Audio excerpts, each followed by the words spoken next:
नमस्कार. चला तर मी कल्पना, माझ्या यूट्यूब चॅनल तुम्हा सर्वांचं मनापासून खूप खूप स्वागत आहे. आता ह्या ठिकाणी एकूण आपण 3 वाट्या इतकं गव्हाचं पीठ घेतलेलं आहे आणि अर्धी वाटी आपण बेसन पीठ घेतलेलं आहे आणि 1 वाटी आपण ज्वारीचं पीठ घेतलेलं आहे. अगदी ह्या 3 पिठापासून भन्नाट असा पदार्थ बनवायचा आहे. 1 चमचा ओवा टाकलेले आहेत, 1 चमचा जिरे टाकलेले आहेत, पाव चमचा हळद टाकून घेतलेली आहे आणि 1 चमचा आपण लाल तिखट टाकलेलं आहे आणि पाव चमचा इतकं मीठ घेतलेलं आहे. लाल तिखट मीठ आपल्या आवडीनुसार कमी जास्त करायचे आणि 2 चमचे इतकंच आपण नॉर्मल तेल टाकलेलं आहे. आता फक्त जिन्नस सर्व मिक्स करून घ्यायचे. हा पदार्थ सर्वांना इतका आवडणार आहे, तुम्ही नक्की ट्राय करा आणि शेवटपर्यंत व्हिडिओ पहा, तुम्हाला भरपूर उपयोगी येणार आहे. आता ह्या ठिकाणी पीठ चांगलं मिक्स करून घ्यायचे. मिक्स केल्यानंतर थोडं थोडं पाणी टाकून आपल्याला घट्टसर पीठ मळायचं, जसं की नेहमी आपण चपातीसाठी पीठ मळतो त्याच पद्धतीचं आपल्याला हे पीठ मळून घ्यायचे. तर आता ह्या ठिकाणी मी फटकन पूर्ण पीठ जे आहे ते व्यवस्थित मऊसूत करून घेणार आहे. आता तर अशा पद्धतीनं आपलं पूर्ण पीठ जे आहे ते मळून झालेलं आहे. पाहू शकता अगदी छान घट्टसर पीठ आपण मळून घेतलेलं आहे. आता काय करायचं, ह्याचे एक आपण चपातीसाठी जितका गोळा घेतो तितकाच गोळा आपल्याला ह्यामधला आता कट करून घ्यायचा आहे. आता एकाच आकारामध्ये सर्व गोळे जे आहेत ते आपल्याला गोल आकारामध्ये करून घ्यायचे आणि मी ह्या ठिकाणी अशा पद्धतीनं डायरेक्ट गोळाच केला आहे, तेल वगैरे काही लावले नाही. जर तुम्हाला तेल लावून जर खूप खुसखुशीत आणखीन हवी असेल तर थोडंसं काय करायचं, हातावर थोडंसं प्रेस करून घ्यायचं. तुम्हाला एक मी गोळा दाखवेन ते सुद्धा कसं बनवायचं ते. तर ह्या ठिकाणी आपण एक गोळा घेतला आहे, थोडंसं त्याला प्रेस करायचं. प्रेस केल्यानंतर त्यामध्ये आपल्याला 2च थेंब आपल्याला इतकंच तेल लावून घ्यायचं आहे. हाताला मी तेल लावलं आणि तितकंच तेल लावून आपण त्याची अशी गुढी घालायचे आणि त्याचा आपल्याला गोल बनवायचा. अशा पद्धतीने जरी केलं तर अगदी खुसखुशीत पदार्थ बनून तयार होतो. पण ह्या ठिकाणी आज मी जे आहे ते असेच नॉर्मलच गोळे बनवणार आहे, बिलकुल त्यात तेल वगैरे काहीच लावणार नाही.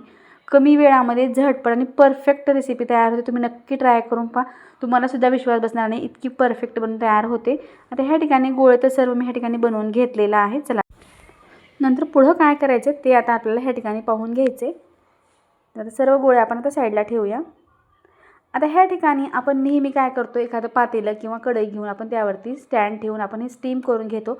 पण आज आपल्याला इडली पात्रामध्ये अगदी न पाहता 10 मिनटामध्ये परफेक्ट आपले हे स्टीम होऊन तयार होतात. अगदी बघणं लागत नाही किंवा सारखं सारखं आपल्याला चेकसुद्धा करायची गरज नाही. एकदा लावून दिलं आणि 10 मिनटाकरता आपण गॅस मिडियम ठेवला तर छान हे स्टीम होतात आणि चांगले फुगले जातात. तुम्हाला नंतर मी पुढे दाखवेनच की किती छान हे तयार होतात ते. चला ह्या ठिकाणी आपण स्टँडमध्ये पूर्ण ठेवून घेतलेले आहेत. आता गॅसवरती आपल्याला मीडियम ठेवून आपण आता हे 10 मिनटाकरती ठेवलेलं आहे. 10 मिनटानंतर पाहू शकता ह्या ठिकाणी मस्त गुबगुबीत आपल्या ह्या बाटीचं जे पीठ आहे ते तयार झालेलं आहे. तुम्ही बाटी कसं बघा ते सुद्धा नक्की कमेंट करून सांगा. चला आता बाटी आपल्या कशा होणार आहेत ते सुद्धा आपल्याला पुढं पाहायचे. आता पूर्ण स्टँडमधून बाहेर काढून घेणार आहे. आता त्याला स्टीमर आपण खाली घेतलेलं आहे, त्यामधले आपण बाटीचं पीठ जे आहे ते बाहेर काढून घेऊ. आता जर माझ्या चॅनल नवीन असेल प्लीज चॅनलला एक लाईक करा, शेअर करा, सबस्क्राईब करा किंवा तुम्ही हा व्हिडिओ कुठल्या भागातून पाहतात ते सुद्धा एक कमेंट करून सांगा की मलाही कळेल की माझा व्हिडिओ भागापर्यंत पोहोचत आहे. तर ह्या ठिकाणी अशा पद्धतीने आपल्याला सुरीनं पूर्ण कट करून घ्यायचं आहे. हवं तर तुम्हाला खूप कुरकुरीत हवे असतील तर पातळ कट करा किंवा मीडियम हवं असतील तर थोडंसं जाडसर कट केलं तरीसुद्धा चालते. दाल बाटीचा जो व्हिडिओ त्याला भरपूर असा प्रतिसाद भेटलेला आहे, त्यामुळं आज आपण नवीन व्हिडिओ तयार केला आणि त्यामुळे थोडासा बदल केलेला आहे. मागच्या वेळेस आपण थोडासा रवा घातलेला होता, ह्या वेळेस आपण बिलकुल रवा न घालता सुद्धा अगदी छान कुरकुरीत आपण ह्या ठिकाणी दाल बाटी बनणार आहोत आणि खुसखुशीत सुद्धा होणार आहेत. तुम्हाला पाहताच लक्षात आलेलं असेल, ह्यात आपण बिलकुल काही न वापरता सुद्धा अगदी लेअर पडलेले आहेत आणि तळल्यानंतर तुम्हाला सुद्धा कळेल की बिस्किटासारखी आपली ही दाल बाटी बनवून तयार होते. नेहमीपेक्षा वेगळी आहे. एकदा नक्की ट्राय करा, मुलांना तो फारच आवडेल किंवा सुट्टीच्या दिवशी तुम्ही हा नाश्ता बनवू शकता. आता ह्या ठिकाणी आपले पूर्ण कट करून झालेले तर आपल्याला हे तळून घ्यायचे किंवा तुम्ही ओव्हनमध्ये सुद्धा फ्राय करून घेऊ शकता. आता अगदी छान आपल्या पूर्ण कट करून झालं. आपण त्यामधल्या अर्ध्याच कट करून घेतल्या. जेव्हा आपल्याला गरम खायचे तेव्हा नंतर आणखी आपण कट करून तळणार आहोत. आता गॅसवरती आपण कढई ठेवली, त्यामध्ये तेल टाकून घ्यायचे. तेल चांगलं कडकडीत गरम करून घ्यायचे. गरम केल्यानंतर आपण आता टाकल्यानंतर आपण गॅस मिडियम करणार, जे की एकदम करपले जातील किंवा खूप डार्क होतील कलरमध्ये, त्यामुळे आपल्याला थोडंसं गॅस मिडियम ठेवूनच आपल्याला हे तळून घ्यायचे. चला तर एक एक बॅचेसमध्ये आपण आता हे सर्व बाटी ज्या आहेत ते आपण तळून घेणार आहोत. बाटीसोबत खाण्यासाठी मिक्स डाळ आपण तयार केलेली होती, मागच्या व्हिडिओ मी तुम्हाला दाखवलेलं आहे. आज पण केलेली आहे, पण त्याचा व्हिडिओ मी आज ह्या ठिकाणी टाकलेला नाही, कारण मागच्या व्हिडिओमध्ये तुम्ही पाहिलेलं असेलच किंवा तुम्हाला आणखीन पाहायचं असेल तर नक्की कमेंट करून सांगा, ते सुद्धा लगेच दाखवण्याचा प्रयत्न केला जाईल. आता ह्या ठिकाणी सर्व बाट्या ज्या आहेत त्या आपण लगेच ह्या ठिकाणी काढून घेणार आहोत.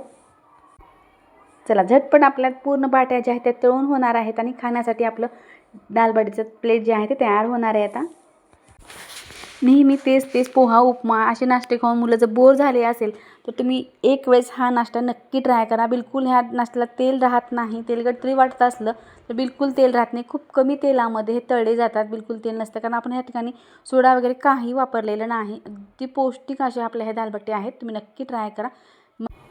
एकदा जर मुलांना दिलं तर नेहमी तुम्हाला मागतील हे 100% गॅरंटी आहे. आता ह्या ठिकाणी बाटी आपल्या पूर्ण तयार झाल्या आहेत. तुम्हाला सुद्धा पाहताच लक्षात आलेलं असेल की किती खुसखुशीत आणि दिसायला सुद्धा खूप सुंदर झालेले आहेत. खाण्यासाठी अतिशय चविष्ट अशा ह्या बाटी तयार झालेल्या आहेत. एकदा आता एका प्लेटमध्ये मी अगोदर काढून घेतले, दुसऱ्या प्लेटमध्ये सुद्धा काढून घेतलेल्या इतक्या आपल्या ह्या बाटी तयार झालेल्या आहेत. चला तर आता प्लेटमध्ये लावून घेऊ आणि खाण्यासाठी आपल्याला काय करायचं पुढं तुम्हाला दाखवेल की कसं खायचं आहे ते सुद्धा तुम्हाला पुढे सांगेन.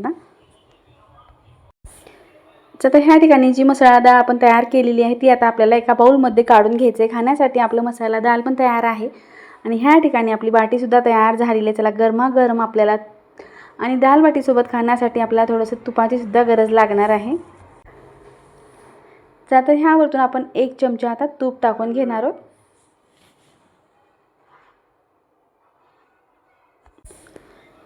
डाळ आणि बाटी आपली काढून झालेली आहे आणि खाण्यासाठी तयार झालेले आहे. तुम्हाला ही बाटी आणि डाळ कशी वाटली नक्की कमेंट करून सांगा. मी टेस्ट करून पाहते आणि तुम्हाला सुद्धा दाखवेन की कसं टेस्ट करून पाहायचं आपल्याला. आता ह्या ठिकाणी आपण थोडंसं हे कुस करून घेणार आहोत म्हणजे की तुकडे करून घ्यायचं आहे. त्यावरती आपल्याला डाळ टाकून घ्यायचं आहे. खरी पद्धत तर हीच आहे. जर तुम्हाला बुडवून खायचं तर बुडवून खाऊ शकता किंवा असं कुस करून खायचं आणि त्यावरती आता हे गरम गरम डाळ टाकायचं आहे. वाव, मस्त वास तर घरभर बसला. इतका छान वास येत आहे. तुम्ही सुद्धा नक्की ट्राय करून पहा. आता ह्या ठिकाणी डाळ टाकून घेतल्यानंतर 1 चमचा तूप टाकायचं आणि लगेचच खायला सुरुवात करायची. चला मी तर आता खाणार आहे. तुम्ही सुद्धा एकदा बनवून नक्की खा आणि केल्यानंतर कमेंटमध्ये सांगायला विसरू नका. व्हिडिओ पाहिल्याबद्दल धन्यवाद. पुन्हा भेटूया नवीन रेसिपीसोबत.